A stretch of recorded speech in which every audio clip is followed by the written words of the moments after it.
Hello everyone, I greet you in the name of God Almighty. My name is Apostle Newton Silas, and today we have a very interesting video to react to, and this says that what's keeping Muslims from converting to Christianity. And this video was made by Nabeel Qureshi, something like that. I believe that this is going to be a very interesting video. So guys, if today happens to be the first time of you checking out my channel, don't forget to subscribe to my channel and follow me on my Facebook and Instagram. And if you have any video you want me to react to, don't forget to drop it at the comment section and I'm going to check it out. So guys, before we get on to the video, I'm a theologian and I make this video not to discredit anyone's religion. This is basically for educational purposes, and I believe that at the end of this video we all are going to learn from this. So guys, let's get on to the video and check this out. As I was watching the debate, I was still a Muslim. As I was watching the debate, I concluded that the Christian case was far stronger. And I'm not the only one who concludes that. The argument that he uses, the minimal facts argument, an atheist by the name of Michael Martin, he's a very well-known atheist philosopher, says that the minimal facts defense for the resurrection is the strongest defense for the resurrection that has ever been provided in history. And so I stepped away from the evidence. I said, let me back it up. You know, what I believe truly does matter. I want it to be true. Let me take a look at this. I began to realize that the case for Christianity was very, very strong. But I didn't accept it. And this is hard to explain, but the reason I didn't accept it was because of subconscious factors. There was a lot I would have to give up if I were to become a Christian. I didn't realize this. This wasn't at the tip of my head. But there was a lot I was going to have to give up. I mean, the biggest one, right? Chapter 5, verse 72 of the Quran makes it very clear. If you believe Jesus is God, you are going to hell. Chapter 5, verse 72 of the Quran, is classified as the only unforgivable sin, shirk, believing someone other than Allah is God, and the example that's given there is Jesus. So if I'm wrong about this, I'm going to hell forever. That didn't quite bother me as much as the other two, though. The next one was Muslims, if they leave their Islamic faith, even here in the United States, they are often killed for it. Now, around the world, definitely, all four schools of Sunni thought believe in the law of apostasy, Sunni being one of the major divisions of Islam. All three schools of Shia thought believe in the law of apostasy. Under certain circumstances, you can be killed for leaving your faith. But even here, that very year, 2004, a family in New Jersey was stabbed to death because they accepted Christ and left Islam. But the biggest issue for me was that if I, as the only son in my family, accepted Christ, my family would feel like I had stabbed them in the heart. I mean, my mom and my dad, who loved me so much, who cared for me, who raised me, who gave up everything for me, would feel like I was attacking them. You have to understand, Islam for Muslims is more than just a set of beliefs. It's their identity. And our parents were not just followers of Islam. They lived Islam. Islam was their life, as it was mine. And to leave it would be like betrayal. I didn't realize this. This wasn't something I was consciously thinking. I just looked at the evidence and I said, oh, I'm not convinced. But the thing that was keeping me from being convinced was the cost that I would have to pay, subconsciously. And so I began to pray. And I prayed fervently. And I prayed to God. I said, God, I have come to a point where I realize that I cannot figure out who you are. You have to tell me who you are. And if you will tell me to be a Christian and to follow Jesus, I will follow you. And if you tell me to stay a Muslim, I will follow you. Just give me a vision, give me a dream, give me something so that I know you're telling me what's the truth. And he did. He gave me a vision, and he gave me 3 dreams over the course of a few months. And I can't go into the details today, because you guys got in for free, right? If you paid, I'd give you details. I can't give you details today, but I will tell you this. Through the vision and through the dreams, I realized that I had been given an invitation into heaven, and the only way I could accept that, the only way I could get into heaven is if I accepted that invitation, the gospel message. And that's the only way I would be saved. Otherwise, I would be lost. God made this abundantly clear to me through dreams and visions, as he does with many Muslims around the world, by the way. And it was at that point that I was able to get away from the argumentation, get away from the debates and all that, and just really focus on the message. I couldn't hear the gospel message before this point. It just did not make sense to me. But at this point, when I realized how much was at stake and God was showing me things, and I had evidence and I had spiritual guidance, now I heard the message. And the Christian message is this: we have separated ourselves from God, our loving Father, through our sins. Now, as a Muslim, that didn't make any sense to me, because as a Muslim, I believe that if you do bad deeds, you can just do good deeds, and you'll kind of cover them up. It'll be taken care of. You know, if you run through one red light, stop at the next one twice. You know, you'll be okay. You know, just it's all okay. You know, at the end, just do more good than bad, and you'll be fine.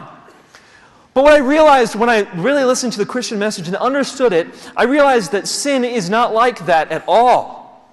In fact, what makes sin so devastating is that God is holy. What does holy mean? Holy means set apart. It means God is above, is beyond. He's set apart from everything. And who is God? God is life. God is love. God is goodness. God is joy. God is hope. God is peace. God is purpose. And if I sin, what I am doing is I am intentionally removing myself from all of that. I'm removing myself from life, from love, from joy, from hope, from peace, from purpose. I am taking myself away from the source of all goodness when I sin. I am destroying my soul because sin is devastating. It's not just I can do more good things than bad. No, I'm supposed to do good anyway. The sin destroys you. I heard that message and I grasped it, and then I realized, wait a minute.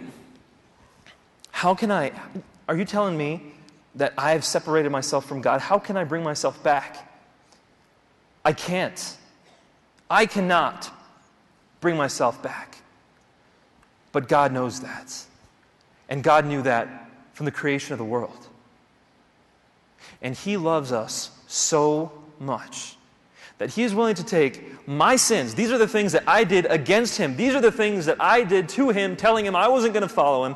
These are the things where I put my desires above my Creator's desires. He's willing to take those very things upon Himself because He loves us that much.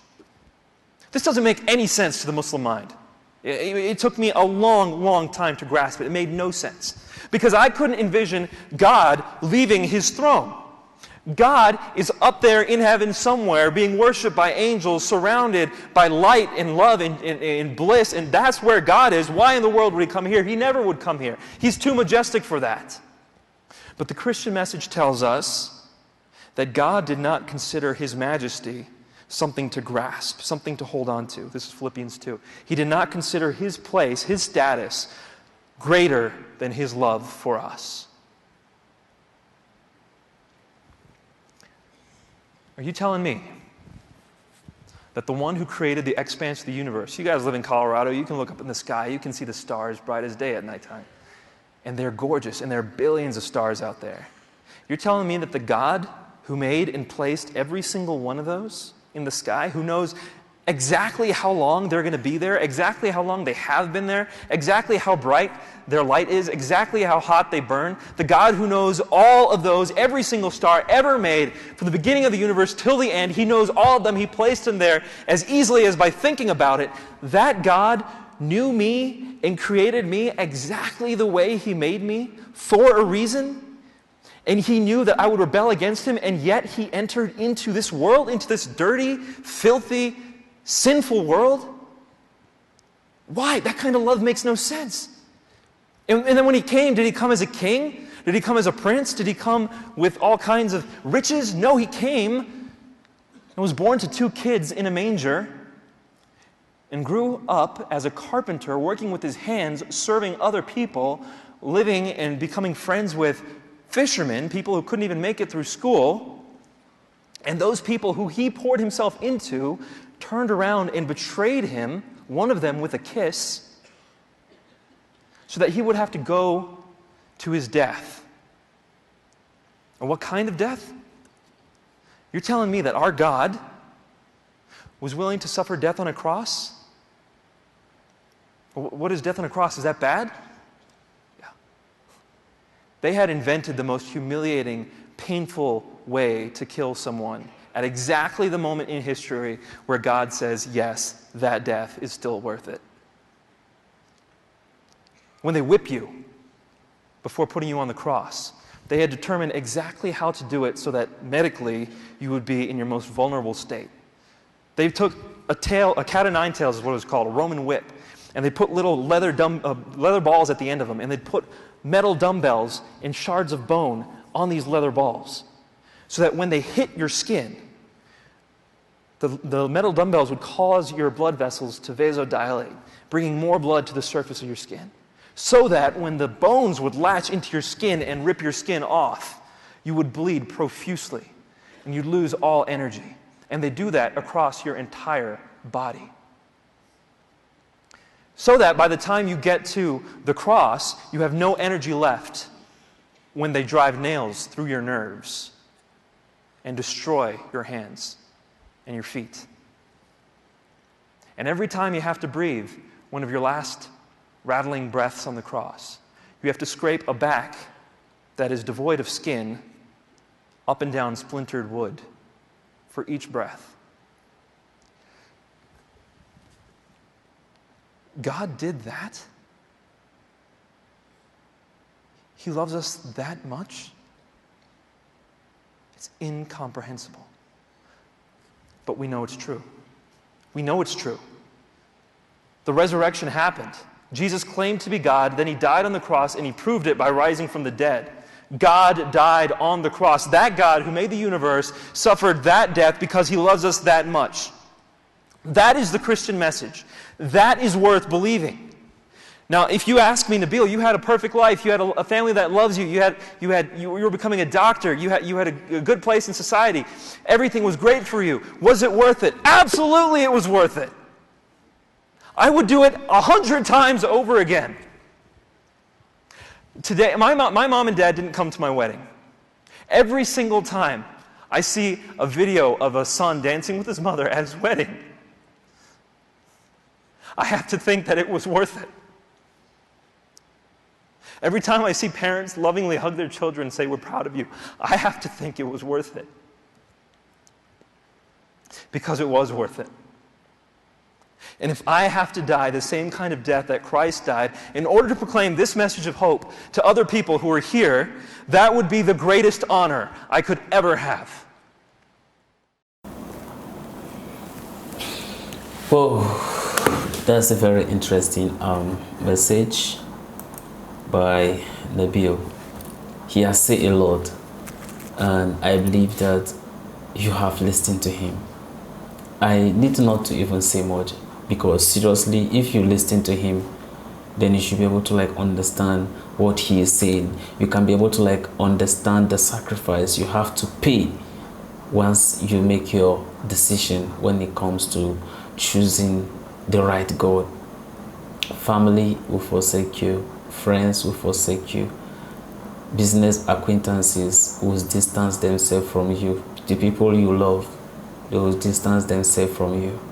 But then, one beautiful thing about this kind of thing is when you make your own decision is that when you die and you are facing your maker, is definitely going to be alone. Your father will not take your place. Your mother will not take the place of your brother or your sister or your auntie, but you are going to face your maker and you are going to give an account of all your deeds here on this earth. Are you ready for it? That's why I need not to explain much, because this video has speak a lot and I need not to say much. But of course, I want you to drop your thoughts and opinion at the comment section. Let's have a dialogue and learn from one another. See you in my next video, and may God bless you all. Bye bye.